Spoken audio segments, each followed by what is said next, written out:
Vocês sabem quem eram os pretorianos? O corpo pretoriano. Talvez, se quem está nos assistindo é de Roma, ou pelo menos conhece Roma, com certeza já ouviu falar dos castra pretoriana. Basicamente, eram os quartéis onde ficavam aquartelados os soldados, colocados para fazer a guarda próxima do imperador, primeiro do princeps e depois do imperador, para respeitar corretamente a história romana. Os pretorianos eram soldados escolhidos das diversas legiões, para se tornarem, graças à sua grande força física e à sua extrema fidelidade comprovada, os homens em maior contato, em contato direto com quem detinha o comando. Os pretorianos são um termo basicamente clonado até os dias de hoje, especialmente nos regimes autoritários em que o ditador, o homem forte no comando, precisa se cercar de pessoas de confiança e, principalmente, de soldados que lhe sejam fiéis até a morte. Costuma-se dizer guarda pretoriana, quando se fala justamente da guarda pessoal do homem forte no comando. Na época contemporânea,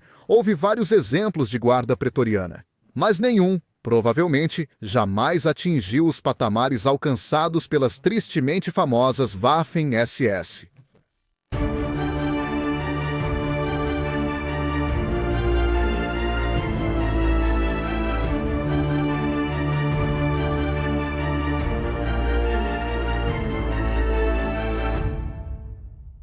As Schutzstaffeln se consolidam dentro do regime nazista, paralelamente à ascensão ao poder do Partido Nacional Socialista e, portanto, de Adolf Hitler.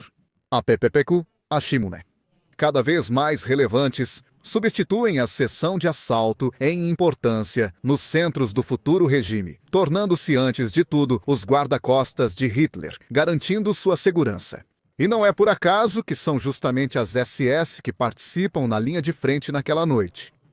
Já falamos sobre isso em um vídeo específico que você pode encontrar no canal. SS versus seção de assalto. Vocês lembram por que a seção de assalto foram eliminadas? Foi por um motivo simples. Poder. O fundador delas, Ernst Röhm, queria cada vez mais poder. Ele queria até transformar a seção de assalto em um verdadeiro exército. Talvez substituindo a Reichswehr, que não via essa questão com bons olhos. As SS inicialmente não queriam se tornar um exército armado, então receberam a preferência tanto do regime nascente quanto da elite do antigo exército, herdeiro das tradições prussianas. Mas com o tempo, as coisas mudam. Anotem esses três avós: Joseph Sepp, Dietrich, Theodor Eich, Kurt Zalüge. Vocês anotaram todos os três, membros da SS. Todos os três participaram da purga da Noite das Facas Longas. Sepp Dietrich é um nome forte, grande e robusto. Combatente, grande especialista em táticas e combate. O grande organizador. Eich é o guarda-costas preferido de Hitler, junto com o motorista Emil Moritz Zalüge. Ele é colocado à frente do que resta da seção de assalto logo após a purgação de Röhm e de todos os outros líderes da seção de assalto. Esses três membros, junto com um quarto oficial que vem do exército, Paul Hauser, dão origem ao núcleo original das Waffen-SS. Um núcleo que surge dentro de uma formação bem definida. A Leibstandarte Adolf Hitler. O que é a Leibstandarte? É o regimento de segurança responsável pela guarda pessoal de Hitler, uma verdadeira guarda pretoriana. A Leibstandarte é composta por soldados muito fortes, fisicamente bem treinados e que prestam juramento de fidelidade exclusiva ao próprio Hitler. É uma ideia de Dietrich envolvendo Hitler e dois membros das SS. E que no final conta também com a participação de Hauser. Hauser que acaba sendo basicamente envolvido, inicialmente como inspetor do treinamento. A Leibstandarte nasce oficialmente em 30 de junho de 1934, para depois evoluir em 1 ano e meio em uma verdadeira formação militar. Além disso, não há só membros da Leibstandarte. Dentro das SS também existe a Totenkopfverband. Isso significa, basicamente, o ramo das SS dominado pela caveira. Você talvez tenha visto nos chapéus e bonés de muitos membros das SS. A caveira distinguia os membros das SS dedicados à gestão e vigilância dos campos de concentração. Eles deveriam levar consigo, para o túmulo e, além do túmulo, o segredo do que acontecia dentro daqueles campos. É dada a possibilidade aos membros da caveira de se tornarem, aos poucos, também membros das futuras Waffen-SS. Mas ainda não se fala exatamente de SS combatentes. Isso significa Waffen. Prefere-se mantê-las na reserva, basicamente como um apoio ao exército regular. Paul Hauser é encarregado de inspecionar, supervisionar o treinamento desse primeiro núcleo, que parte da Leibstandarte e evolui com escolas de preparação, regimentos, brigadas de formação. De 1936 até a invasão da Polônia, em setembro de 1939, as primeiras formações das futuras Waffen-SS permanecem na retaguarda. Não realizam ações, são envolvidas na ocupação da Áustria, no Anschluss e na dos Sudetos. Mas jamais atiram, portanto, não podem provar que são confiáveis, não tanto do ponto de vista ideológico, mas sim do ponto de vista estritamente militar. Ainda não são, pelo menos do ponto de vista de uma análise puramente tática, o equivalente à milícia voluntária para a segurança nacional na Itália. Aquela milícia formada pelas camisas negras fascistas e que obteve o status de força combatente. A tal ponto que as legiões enviadas para a Etiópia, para conquistar a Etiópia, muitas vezes são disfarçadas, mesmo sendo unidades regulares do exército como milícia. E não só isso. Com o avanço e, sobretudo, a reorganização do Régio Exército, quase todas as divisões são reforçadas, fortalecidas por uma legião de camisas negras. Um pouco para testar a fidelidade do exército italiano e de suas grandes unidades ao regime. Mas essa é outra história. Se as camisas negras têm a possibilidade, de qualquer forma, de se colocarem à prova, principalmente em nível militar, em um território operacional, primeiro na Etiópia, depois na Espanha e, por fim, já com o início da Segunda Guerra Mundial. As Waffen-SS, ou melhor, aquelas que se tornarão as Waffen-SS, precisam ter paciência, precisam esperar pela invasão da França. Só nesse momento as várias formações, a partir da Leibstandarte, que naquele momento está se transformando de regimento da guarda em uma verdadeira divisão, primeiro mecanizada e depois blindada. Só nesse momento, como eu dizia, começam a participar dos combates. Inicialmente na retaguarda, na reserva, depois, pouco a pouco, entram em ação. A primeira oportunidade é em Utrecht, Países Baixos. É um avanço simples. Os holandeses não conseguem se opor à força tremenda da Wehrmacht e de todos os soldados alemães. Depois, a conquista de Haia, hoje sede do Tribunal Penal Internacional. Depois, o enquadramento dentro do 19º Corpo Panzer do general Guderian. A lenda dos blindados, o homem talvez mais emblemático dentro da arma blindada. E talvez também um sinal. Porque, a partir daquele momento em diante, em 1940, as Waffen-SS terão cada vez mais a possibilidade de formar divisões, primeiro motorizadas, de granadeiros e depois blindadas. Crescem muito, desmedidamente, assim como as atrocidades. Porque enquanto o soldado alemão comum da Heer, ou seja, do exército, mantém um elevado código de honra, claro, também há exemplos negativos de tropas regulares alemãs que acabam cometendo massacres. As Waffen-SS viram sinônimo de terror. Os futuros membros da divisão Totenkopf, por exemplo, realizam um massacre, o Massacre de Les Paradis. 27 de maio de 1940. 99 soldados do Regimento Real de Norfolk são abatidos por metralhadoras depois de terem se rendido aos alemães. Os sobreviventes são perfurados com golpes de baioneta. Foi um massacre arrepiante. E não será o único, nem na França, nem depois na Frente Oriental. Enquanto isso, como dissemos, as Waffen-SS crescem cada vez mais, conseguem recrutar e formar cada vez mais divisões. Mas surge um problema. As Waffen-SS deveriam representar a pureza absoluta do ariano. Portanto, deveria ser também o manifesto daquela crença racial sobre a qual o regime nazista se baseia. Todos deveriam ser, ou pelo menos a maioria, alemães puros, altos, loiros, de olhos azuis, com físico robusto. O problema é que, Se a seleção racial já não é simples na Alemanha, imagine em tempos de guerra.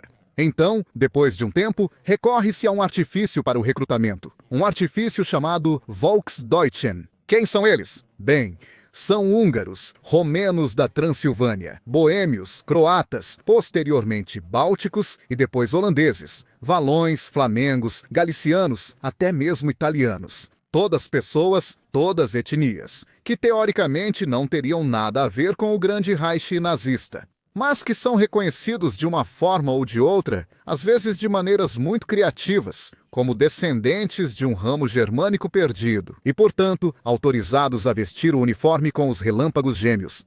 A propósito, as Waffen-SS permanecem estritamente separadas do exército. Eles têm seus próprios uniformes, a ponto de poderem até mesmo experimentar, entre os primeiros, a camuflagem de seus distintivos. Eles não têm os galões clássicos do Heer, mas usam os relâmpagos gêmeos dos seus postos completamente diferentes dos do Heer. Alguns postos nem seguem a hierarquia clássica ou seus títulos. É uma guarda pretoriana em todos os sentidos. Uma guarda pretoriana que, como dissemos antes, cresce desmedidamente. Se vocês pensarem que em setembro de 1942, no momento de máxima expansão do Reich, com o 6º Exército de Paulus às portas de Stalingrado, as Waffen-SS já tinham alcançado a impressionante força de 188 mil homens, isso significa quase 19 divisões. Pois bem, um ano depois, chegaram a 350 mil homens.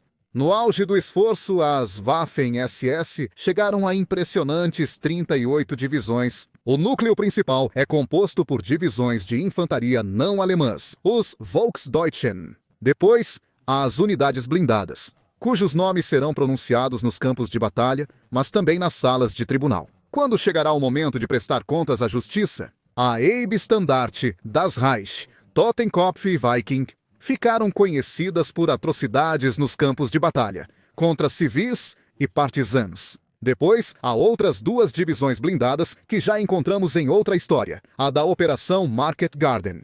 O fiasco de Montgomery. O vídeo está no canal. Montgomery planejou antecipar o fim da guerra, mas enviou um batalhão de paraquedistas ingleses direto para duas divisões blindadas Waffen-SS, Hohenstaufen e Fürnsberg, que se reorganizavam em Arles. Há também as divisões de montanha, criadas para a guerra nesse terreno. Uma dessas, a Handschar, nome alemão que significa cimitarra, foi recrutada nos Balcãs. Com a ajuda interessada do grande mufti de Jerusalém, Hosseini, um homem profundamente antissemita que busca facilitar a entrada de tropas muçulmanas justamente com uma função antijudaica. Mas não são só eles, há até mesmo o caso, e disso nós já tratamos. Da cavalaria cosaca, que apesar dos protestos de seu comandante von Panwitz, em certo momento troca as insígnias do OHR pelas das Waffen-SS. Isso será mais uma sentença de morte para os cossacos. Depois, obviamente, há outras divisões de cavalaria, divisões de polícia, divisões de infantaria mecanizada, 38 divisões. Muito mais do que uma simples guarda pretoriana, uma espécie de exército concorrente ao exército regular. Por isso, como mostramos em outro vídeo do canal, o coronel von Stauffenberg e os conspiradores da Operação Valkyria decidem reescrever o plano Valkyria. Eles fazem isso excluindo as Waffen-SS porque temem que essas tropas não possam segui-los, ou pior, que possam atrapalhar e contestar o que estão fazendo. A conspiração armada. Talvez, nos cálculos de von Stauffenberg, ele também tenha levado em conta um precedente italiano. Vocês se lembram? No início, falamos das camisas negras italianas e da milícia voluntária. Durante a guerra, a Itália envia à frente de batalha destacamentos da milícia, inclusive autônomos. Um caso muito particular é o da chamada Divisão Jovens Fascistas, que é enviada para o norte da África para ser massacrada. Mas esse é um caso particular, justamente excepcional. Depois há o caso da Divisão Blindada M, divisão blindada que nunca entrava em ação. Ela foi criada no verão de 1943. Com pessoal proveniente da milícia, confiada ao general Calvi de Bergolo, que, aliás, é parente do soberano Vittorio Emanuele III. destinada a ser equipada com tanques italianos de última geração, o P2640, mas também com material alemão, com os Panzer. Uma divisão que, após a queda de Mussolini, é reorganizada, renomeada, mas mantida de lado, mesmo quando ocorrem os primeiros combates entre italianos e alemães. Fidelidade ideológica. É o próprio comandante da divisão que não garante a fidelidade ideológica das tropas e dos comandantes inferiores ao rei e ao governo. Por esse motivo, seguindo aquele exemplo e aquele precedente, von Stauffenberg e os outros conspiradores excluirão as Waffen-SS das tropas envolvidas na Operação Valkyria. Não se pode confiar. Não vale a pena tentar, porque o plano deles poderia fracassar miseravelmente. As Waffen-SS terminam a guerra em retirada. A maioria dessas tropas tenta se render aos aliados ocidentais. O motivo é simples. No leste, os soviéticos capturam prisioneiros do exército regular e do Heer. Mas se eles encontram alguém com os raios gêmeos, dizem que o executam imediatamente, sem julgamento. A lembrança dos massacres, que envolveram muitas unidades e comandantes, ainda está muito viva. Já encontramos um deles, Oskar Dirlewanger. Aliás, você pode encontrar a história dele também aqui neste canal. Em Nuremberg, todas as SS foram definidas como uma organização criminosa. Uma organização dedicada a cometer crimes contra a humanidade, muito além do crime de guerra. É por isso que, nos julgamentos, os oficiais das Waffen-SS correm muitos riscos. Correm riscos enormes, alguns deles até mesmo o enforcamento. Há algo a dizer, porém, que embora as sentenças de morte tenham sido elevadas proporcionalmente, 71% dos condenados à morte pertencia às Waffen-SS, ou de qualquer forma, tinha uma patente dentro das Waffen-SS. Muitos comandantes não receberam a pena máxima. Estamos falando de comandantes conhecidos. Pensemos em Felix Steiner, cujo nome provavelmente lembra algo àqueles que se recordam do famoso Desabafo de Hitler, imortalizado também por um famoso filme, e junto com ele, Sepp Dietrich. Sim, ele, o fundador da Leibstandarte, ou Joachim Peiper, o homem que sempre servirá de inspiração no cinema, para pelo menos dois personagens. O comandante implacável das tropas blindadas em A Batalha dos Gigantes e o general Tanz em A Noite dos Generais. Todos esses comandantes acabarão recebendo penas de prisão, mas poderão viver sua velhice em tranquilidade. Acima de tudo, isso é o que emerge da experiência desse terrível corpo pretoriano. As Waffen-SS, além da crueldade, além da vanguarda tecnológica, com o uso das armas mais modernas, além até mesmo da prioridade. No que dizia respeito ao plasma disponível em caso de ferimento no campo de batalha, com a tatuagem do grupo sanguíneo embaixo da axila, lembra de algo? Lembra a fidelidade cega e absoluta ao ditador, o fanatismo às vezes irracional, a crueldade, mas também a eficiência. Alguns anos após a guerra, um ex-oficial das Waffen-SS diria: hoje a Bundeswehr, ou seja, o atual exército alemão, talvez resistisse uma semana contra qualquer exército bem treinado dos aliados ocidentais, e não resistiria nem um dia contra os soviéticos. As Waffen-SS podiam resistir contra um inimigo muito superior e por muito tempo. Provavelmente mérito do equipamento, do treinamento, mas também daquele fanatismo que atravessava suas fileiras. Um fanatismo perigoso, um fanatismo que às vezes se transformava em psicopatia e loucura. Um fanatismo que permitiu a vários membros das Waffen-SS sobreviverem à guerra, mas teve um alto custo, em vidas humanas, em tantos territórios, campos de batalha. Mas também em cidades comuns da Itália, França, Balcãs, Polônia, Ucrânia e Bielorrússia. Então hoje podemos nos perguntar: quão perigoso é um corpo pretoriano ideologizado com uma renovação de fidelidade a um ditador e com a disponibilidade, aliás, a prioridade absoluta sobre os armamentos? Na minha opinião, o perigo é grande e é por isso que sempre é bom desconfiar quando as soluções de segurança passam pela criação de corpos desse tipo.